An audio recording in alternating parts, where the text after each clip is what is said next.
For oral answer, and the first question stands in the name of the Honourable Leader of the Opposition. Mr. Speaker, my question is to the Prime Minister. Does he stand by his statement that I think we all have to accept that there is a degree of inequality in New Zealand? If so, has he read any recent reports on the growing gap between rich and poor in New Zealand? The Right Honourable Prime Minister. Mr. Speaker, yes, I do stand by that statement, and I have excellent news for the member. A very detailed scientific report on income equality has actually gone up on the Ministry of Social Development's website at 2 o'clock today. It's titled Household Incomes in New Zealand. The report shows that the income inequality in New Zealand under standard measures like the Gini coefficient or the 80-20 ratio has actually fallen in recent years. I go on to say, Mr. Speaker, that in fact the report shows that the distribution of income in New Zealand is more even now than at any time under the previous Labor government. So can I point out to the member that he is quite wrong to say that the gap between the rich and the poor hasn't been growing. In fact, it's been reducing. And I urge the member to read the report. The Honourable Leader of the Opposition. Supplementary, Mr. Speaker. Order. I've called the Honourable Leader of the Opposition.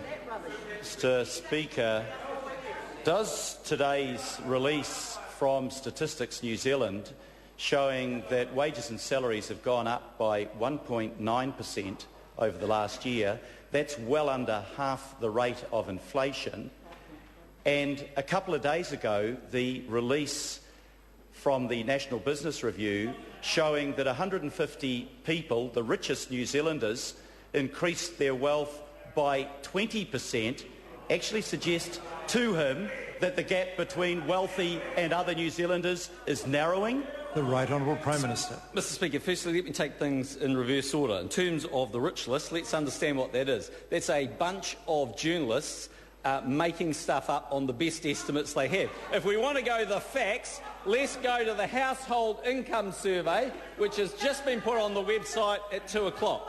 Secondly, Mr. Speaker, the member uses the Labour Cost Index, which, as he knows, is not the best measure, actually, of the increase in wages in New Zealand. Well, the member goes, but for 9 years they set New Zealand's superannuation off the Quarterly Employment Survey.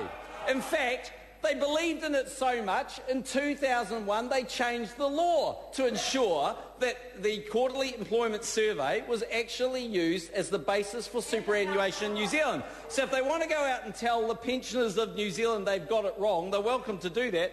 But the Quarterly Employment Survey, which also came out today, shows this, Mr. Speaker. Average weekly earnings are up 1% for the quarter, 4.2% for the year, 7.4% in after-tax terms, and in fact the average wage in New Zealand has now risen to $51,123. The Honourable Leader of the Opposition.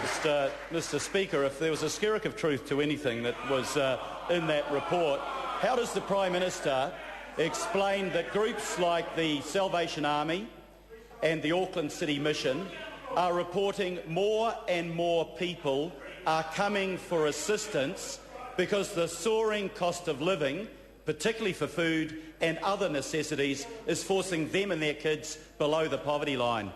The Right Honourable Prime Minister. Well, Mr. Speaker, firstly we need to acknowledge that there's been a global financial crisis, and that has dealt a very severe toll to a lot of New Zealanders. We accept that. The second thing we'd say is that the government has spent the last 3 years ensuring that it's done whatever it can to help the most vulnerable New Zealanders through. That's why we didn't cut pensions. That's why we didn't cut Working for Families payments. That's why we have preserved the income of those New Zealanders as best we can. We do know that we need to move more people off benefits into work, and the Minister and the Government is working very effectively on that matter, Mr. Speaker. And lastly, I just say I look at the Household Income Survey that's come out today, and it shows that the inequality between the rich and the poor has fallen. It's at the best level it's been, including in any other previous Labor government. And, Mr. Speaker, what a wonderful report that is.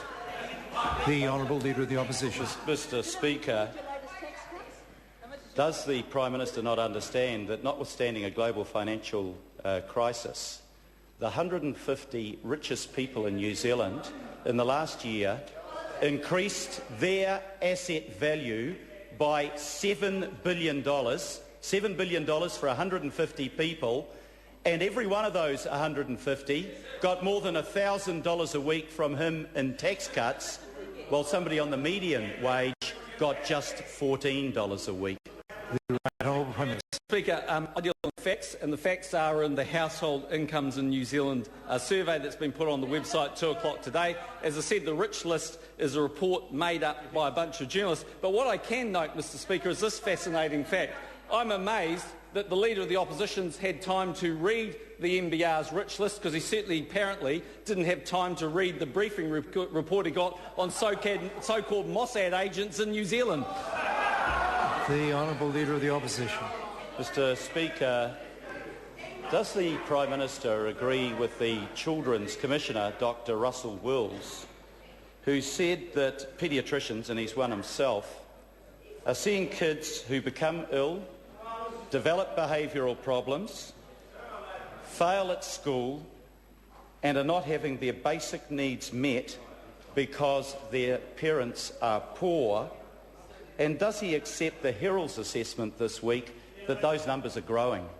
The Right Honourable Prime Minister. Mr Speaker, I can't comment on the last part. I can comment on the first piece, and that is I do agree with Dr Wills. In fact, I met with him this morning. What I can also say is that he's a very strong supporter of the Green Paper process that the government is going through, and I think we all need to recognise there's more we can do for the kids of New Zealand. The Honourable Leader of the Opposition.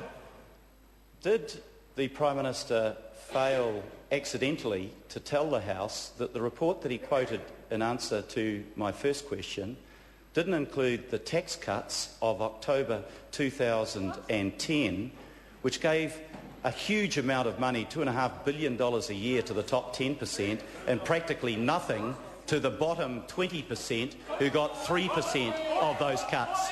The Right Honourable Prime Minister. No.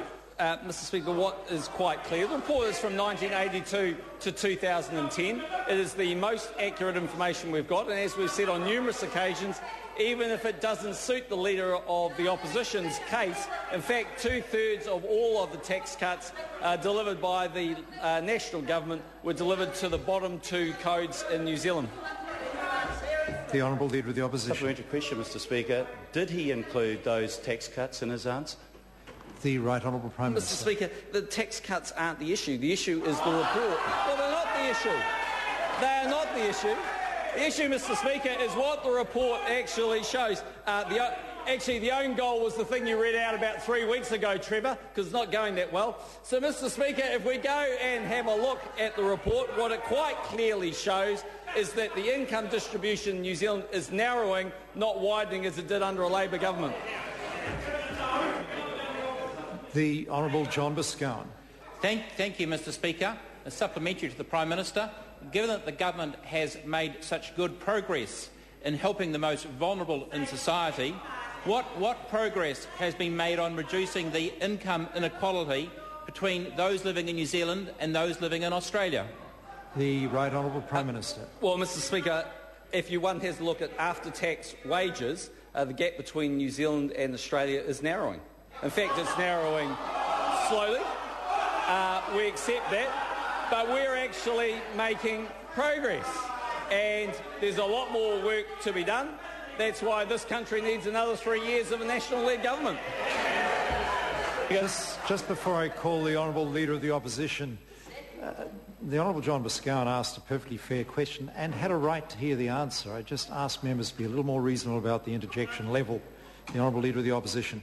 Mr Speaker, if, as the Prime Minister just claimed, the gap was narrowing, how does he explain the fact that Australia, which had a higher rate of unemployment than New Zealand at the time the last Labor government left office, now has a third lower rate of unemployment than New Zealand, and that wages are a third higher in Australia, which perhaps explains why in the last 2 months the highest level ever in the history of this country of New Zealanders left permanently for Australia?